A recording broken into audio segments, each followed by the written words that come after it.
There is an anointing that hell fears, and it is not the kind that announces itself with applause or follows the choreography of fame. It does not arrive with microphones or contracts or followers, nor does it ask permission to exist. It is quieter than celebrity and heavier than success.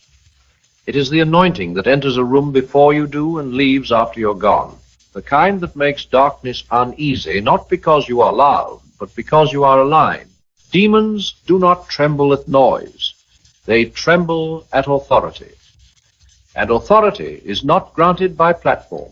It is forged in hidden places where character is chosen over comfort, obedience over outcome, meaning over money. Most people, if they are honest, want the results of anointing without the weight of it.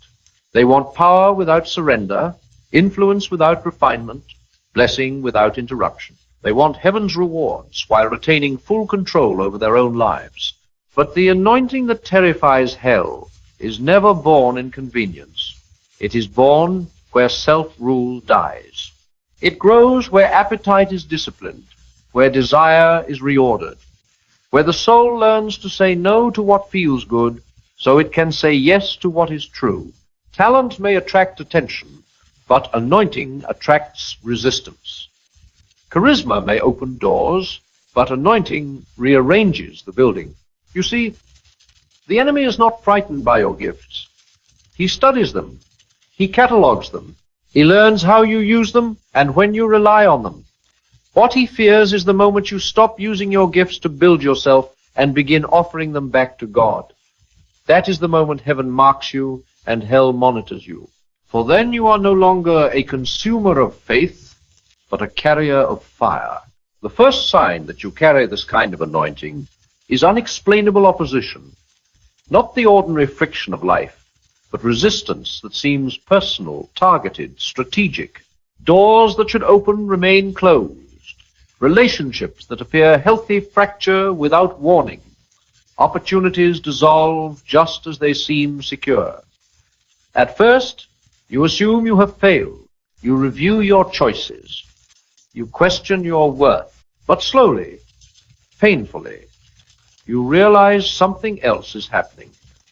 The resistance intensifies precisely when you grow serious about God, when prayer deepens, when compromise ends, when you decide to live deliberately rather than drift. This is not coincidence, it is confirmation.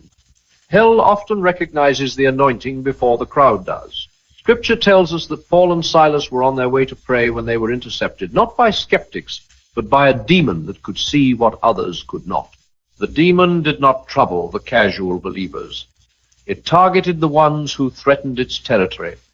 In the same way, opposition in your life is not proof that you are failing. Often it is proof that you are advancing. The enemy does not waste ammunition on people who pose no threat. He reserves his heaviest artillery for those who carry fire. And here is where wealth enters the story, not as villain, but as mirror. For money, like opposition, reveals what rules us. When resistance comes, some people cling tighter to security. They grasp, hoard, panic, calculate. Others loosen their grip and trust deeper. The anointed person learns that provision is not their master, but their servant. They understand that money is a tool, not a testimony. And this terrifies hell, because a person who is not governed by fear cannot be controlled by lack. The second sign is a growing intolerance for sin, not in others, but in yourself. There was a time when compromise felt manageable, when you could entertain darkness without much discomfort, when you could blend in and remain unnoticed. But something changed. Now disobedience weighs on you. You cannot rest in it, you cannot excuse it, you cannot carry it quietly. This is not condemnation, it is consecration. Oil and water do not mix. Light does not negotiate with darkness. The anointing demands alignment because it is combustible. It ignites easily and refuses contamination. This is why certain environments exhaust you now. Certain conversations drain you. Certain entertainments leave you restless rather than relaxed. You are not becoming too spiritual. You are becoming sensitive to what dulls the soul.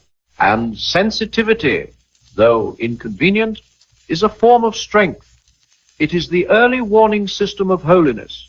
Scripture tells us that Christ was anointed above his companions because he loved righteousness and hated wickedness, not because he was harsh, but because he was whole.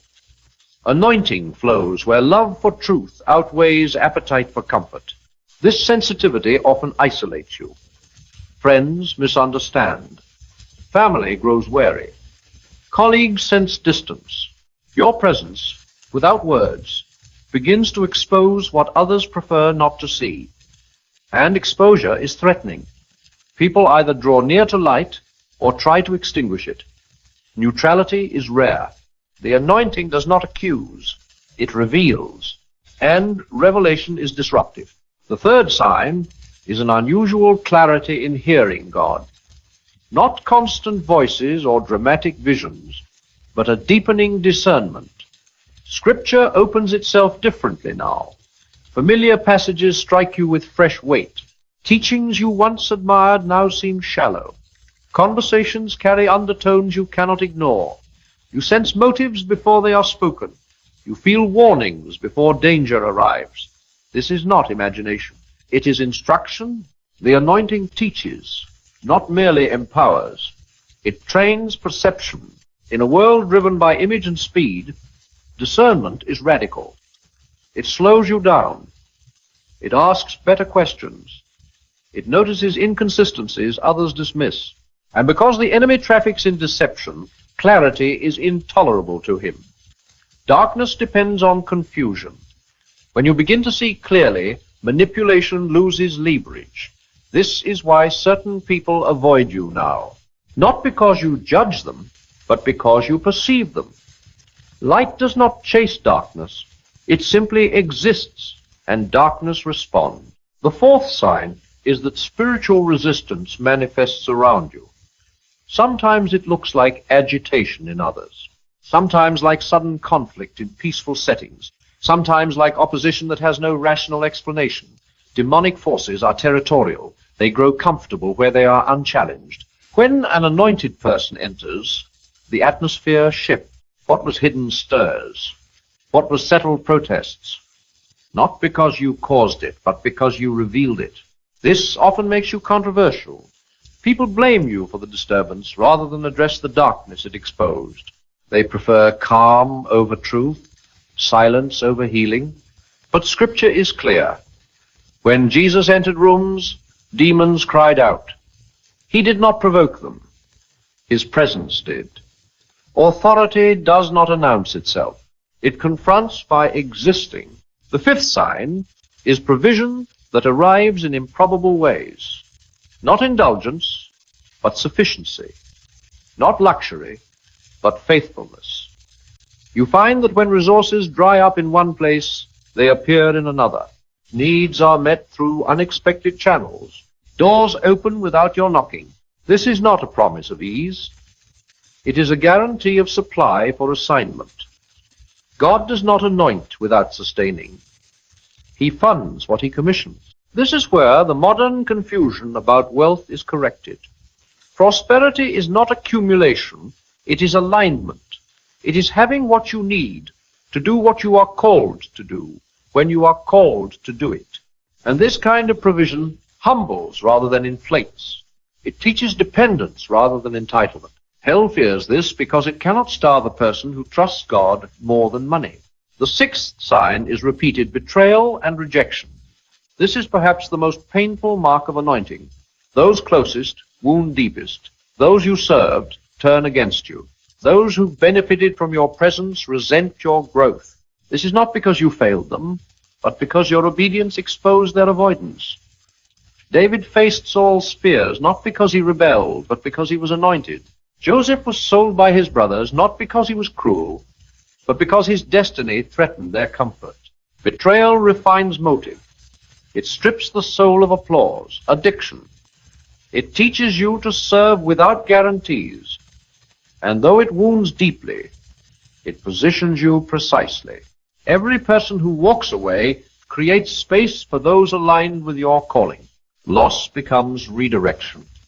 Separation becomes preparation. The seventh and final sign is this: you cannot quit. You want to, sometimes. You grow weary. You question yourself. You imagine simpler lives. But something in you refuses to surrender the call. This is not stubbornness. It is fire. Jeremiah described it as a burning in his bones. You may fall, but you rise. You may pause, but you proceed. You may doubt, but you return. This persistence terrifies hell, because it means the strategy failed. The attack was insufficient. The pressure did not produce compromise. The anointing held. And here is the truth that completes the awakening. This anointing was never meant to make you comfortable.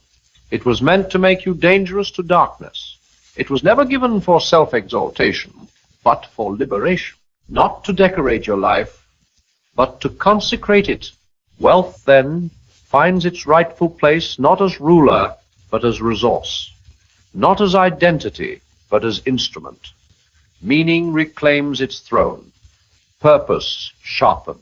And you discover that abundance is not measured by what you possess, but by what no longer possesses you. So stop apologizing for the fire. Stop shrinking to soothe discomfort. Stop dimming what God ignited. You were not called to blend in. You were called to burn. The oil on your life is holy, and it flows where obedience leads. Walk in it. Guard it. Let it refine you. Let it unsettle darkness wherever you go. You carry an anointing that terrifies demons, not because you are extraordinary, but because you are surrendered.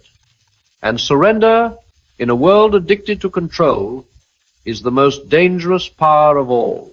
And surrender, once embraced, does something paradoxical. It does not make you smaller.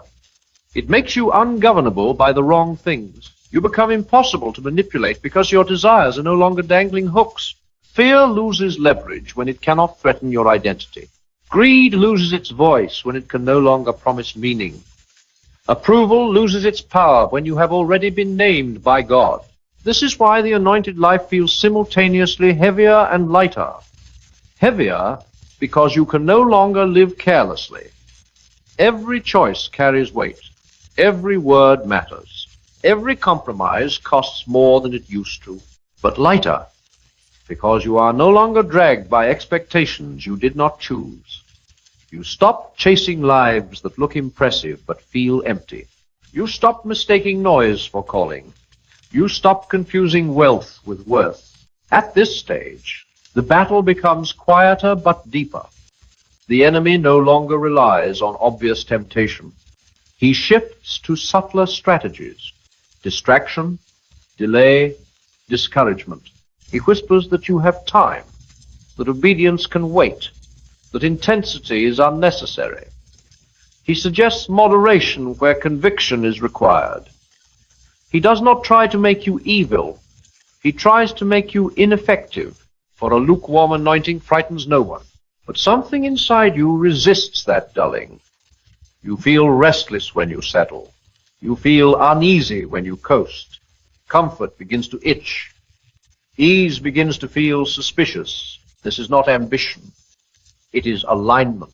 The anointing pulls you toward purpose the way gravity pulls matter. You are not driven by pressure. You are drawn by calling. And here is where the question of money becomes unavoidable. Not how much you have, but what you expect it to do for you. Many people secretly hope money will rescue them from the hard work of inner transformation. They believe provision will solve insecurity, success will heal wounds, and abundance will silence fear. But money is a poor savior. It magnifies what already exists. It does not redeem, it reveals. The anointed person learns this early, often painfully. You discover that increase without depth creates anxiety, not peace. That accumulation without meaning produces paranoia, not safety. That wealth without wisdom attracts parasites rather than partners. And so you learn to hold resources with open hands. You plan, yes. You steward, yes. But you do not worship. You understand that provision flows best through those who are not trying to imprison it. This is why generosity becomes instinctive, not performative. You give not to prove faith, but because fear no longer governs you. You release not because you are careless, but because you are confident in the source. And this posture terrifies hell, because it breaks the economy of scarcity on which manipulation depends. A generous soul cannot be blackmailed by lack. At the same time, discipline sharpens. Not the harsh discipline of self-punishment, but the quiet discipline of order. You guard your time, you protect your inner life. You choose rhythms that sustain clarity. You understand that fire requires fuel and boundaries. Too much exposure, too little rest, too many voices, all of these can exhaust even the anointed. And so you learn to say no, not from pride, but from stewardship. The world may misinterpret this as withdrawal. It is not. It is focus. You are not disengaging from life. You are engaging it at a deeper level. You are learning that not every battle is yours. Not every opinion deserves response. Not every opportunity is aligned. Discernment becomes not just spiritual, but practical. You choose fewer things and do them with greater faithfulness. And somewhere along the way, gratitude deepens. Not the shallow gratitude of convenience, but the hard-earned gratitude of perspective. You begin to thank God not only for what worked, but for what didn't. For closed doors that saved you, for betrayals that clarified your path, for delays that protected you from premature exposure. Gratitude reframes history. It turns wounds into wisdom. This is redemption at work, not erasing the past, but redeeming it. Nothing is wasted. Not the years you wandered, not the seasons you misunderstood, not the pain you wish you could forget. God does not rush to remove suffering. He rushes to transform it. And transformation produces authority. You speak differently when you have survived what you now understand. Authority, however, is never loud. It does not need to dominate conversations or demand recognition. It carries itself with quiet certainty. When you speak, weight is felt. When you pray, resistance breaks. When you remain silent, peace increases. This is the kind of presence that unsettles darkness, not because it is aggressive, but because it is anchored. And now the anointing reveals its final work, not just to confront demons, but to heal people. Not just to break chains, but to bind wounds. Not just to expose darkness, but to illuminate paths. You discover that power without love is cruelty, and love without power is sentimentality. The anointing joins both. It makes you strong enough to stand and gentle enough to serve. At this point, the question is no longer whether you are anointed. That has been answered. The question becomes whether you will remain faithful to the anointing's purpose, whether you will resist turning it into identity instead of instrument, whether you will continue choosing humility over display, obedience over applause, meaning over money, because the greatest danger is not losing the anointing. It is using it for the wrong reasons. And the greatest victory is not terrifying demons. It is becoming so aligned with God that your life quietly undoes the work of darkness wherever you go. You were never meant to chase greatness. You were meant to carry it. You were never meant to impress the world. You were meant to transform it. And transformation does not require spectacle. It requires surrender, consistency, courage, and love. So walk steadily. Guard the fire. Keep your heart clean. Keep your hands open. Keep your eyes fixed on what lasts. Let wealth serve purpose. Let discipline protect joy. Let gratitude anchor faith. Let love govern power. And if the darkness trembles when you rise each morning, let it. You are not here to negotiate with fear. You are here to fulfill what heaven entrusted to you. And that calling, quiet, costly, and eternal, will outlast every shadow that ever watched you. And fulfillment, when it finally comes into view, does not arrive as a finish line, but as a way of walking. You discover that purpose is not something you reach and then possess. It is something you inhabit. It becomes the lens through which you see everything else. Work is no longer merely labor. It is stewardship. Relationships are no longer transactions. They are responsibilities. Even suffering is no longer meaningless. It is formative, shaping in you a depth that comfort never could. This is the moment when fear makes one last attempt to reclaim authority. It warns you that such a life will cost too much. It tells you that intensity will isolate you, that devotion will limit you, that surrender will diminish you. But you know better now. You have learned that what fear calls loss, faith calls focus. What fear calls risk, obedience calls alignment. What fear calls death, God calls pruning. And pruning, though painful, is always precise. Nothing is removed that is essential. Only what competes with fruitfulness is cut away. The anointing does not destroy your personality. It clarifies it. It does not erase your desires. It purifies them. It does not make you less human. It makes you fully alive. You become more yourself, not less, because you are finally living from the center rather than the surface. Wealth, in this life, finds its rightful posture. You respect it, but you do not revere it. You plan with it, but you do not pray to it. You use it, but you do not obey it. You understand that money is a terrible master, but a useful servant. And because it no longer defines you, it no longer destabilizes you. Increase does not intoxicate you. Loss does not destroy you. Your security has been relocated to something immovable. This relocation is the quiet revolution of the soul. You stop asking life to prove your value. You stop demanding that circumstances validate your worth. You stop bargaining with God for outcomes. You trust Him not because everything works, but because He is faithful even when it doesn't. This trust does not make you passive. It makes you courageous. You take risks that matter. You speak truths that cost you. You love people who may never repay you. And here is the strange, holy irony. The more you give yourself away, the more whole you become. The more you release control, the more peace you carry. The more you stop trying to be extraordinary, the more God does extraordinary things through your ordinary obedience. The anointing flows most freely where ego has lost interest.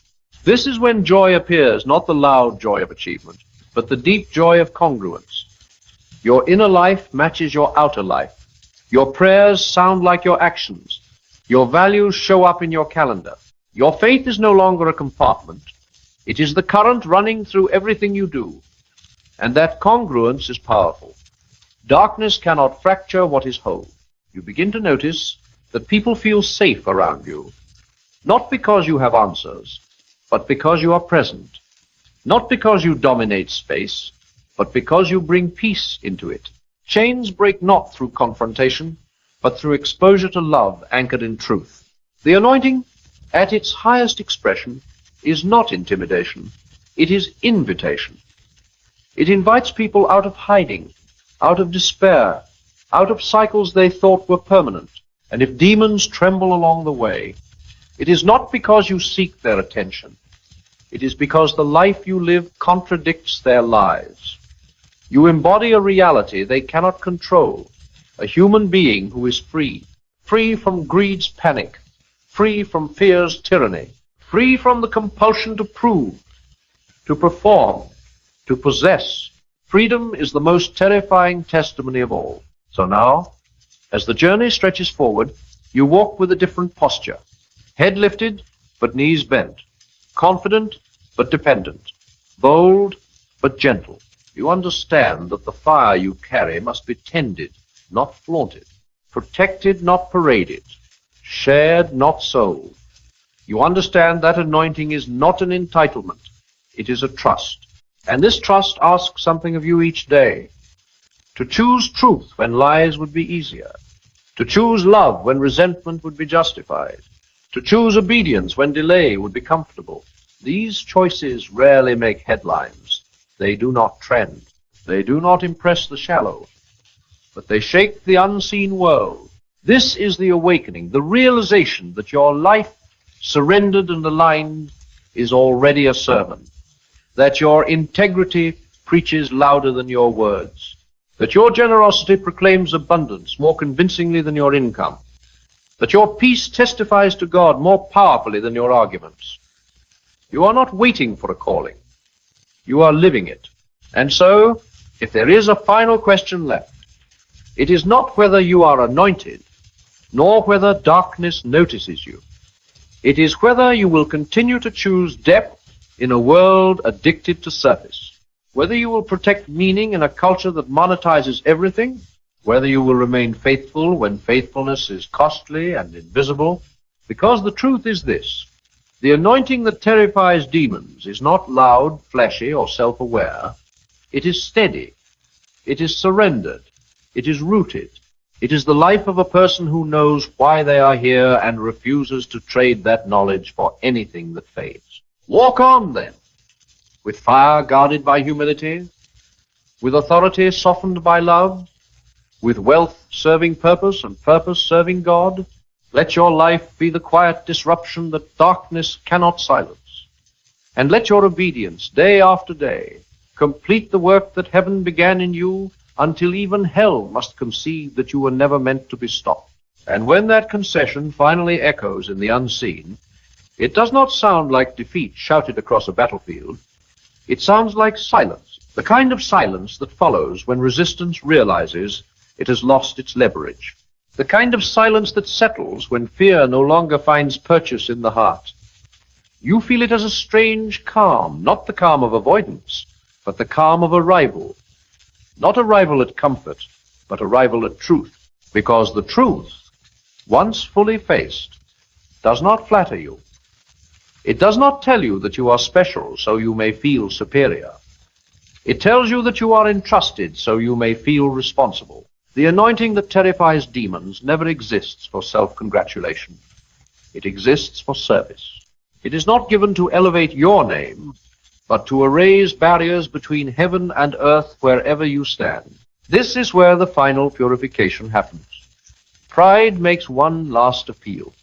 It whispers that you have endured more than most, seen more than others, understood things that separate you from the ordinary. And if you listen, even briefly, the fire dims, not because God withdraws, but because pride suffocates what humility sustains. Fire requires oxygen. In the soul, humility is that oxygen. So you learn to kneel inwardly even while standing outwardly. You learn to attribute strength to grace, insight to mercy, endurance to God's faithfulness rather than your own resolve. You learn that the anointing flows strongest through those who remain astonished that God would trust them at all. Not arrogance. Keeps the oil fresh. At this stage, wealth becomes almost boring. Not because it is evil, but because it has lost its mystique. It no longer promises transcendence. It no longer pretends to be salvation. You see it clearly now, useful, limited, temporary. You stop asking it to soothe wounds only God can heal. You stop expecting it to deliver peace it cannot manufacture. And in doing so, you become strangely free in its presence. You can gain without greed. You can lose without despair. You can give without fear. This freedom confounds the systems of darkness that rely on panic and attachment. You also notice that time feels different. You are less hurried, even when busy. Less anxious, even when stretched. Purpose steadies you. You are no longer haunted by the fear of missing out, because you are finally present where you are. You understand that faithfulness now is worth more than fantasies later, that obedience today outweighs ambition tomorrow, that the next right step matters more than the entire map. And the anointing responds to this posture. It deepens, it matures, It becomes less about moments and more about consistency.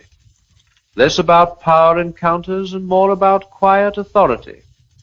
You begin to shape atmospheres not through intensity, but through integrity.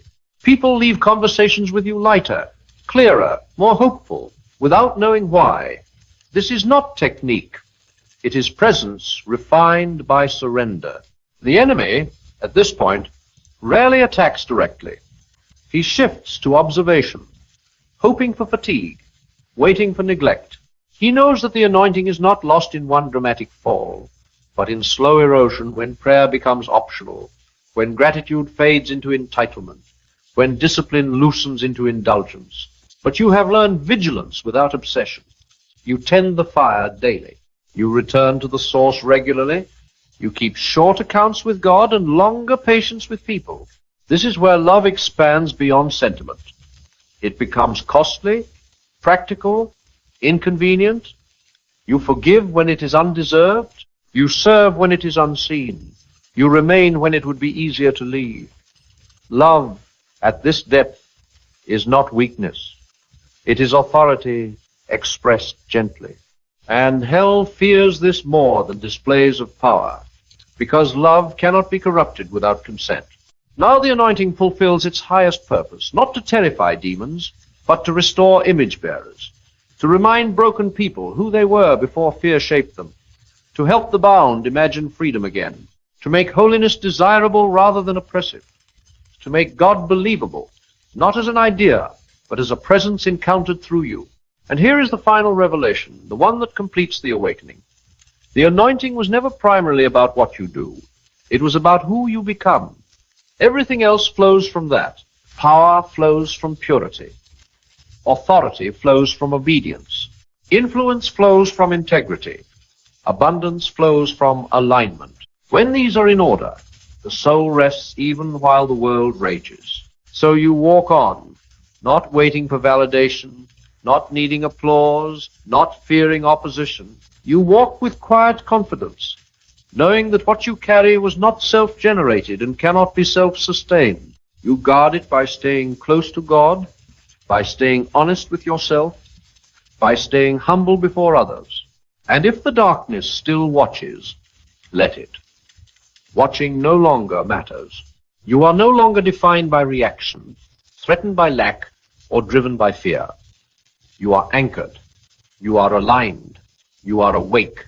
The anointing that terrifies demons is not found in spectacle. It is found in a life that refuses to trade meaning for money, truth for comfort, or calling for convenience. It is found in a soul that has settled the question of who it serves. And when that question is settled, everything else falls into place. Stand, then, not in arrogance, but in assurance. Burn not in chaos, but in clarity. Serve not for reward, but from love. Let your life speak where words fail. Let your faith show where arguments falter. Let your obedience complete what heaven began. Because you were never meant to merely survive the darkness. You were meant to outlast it.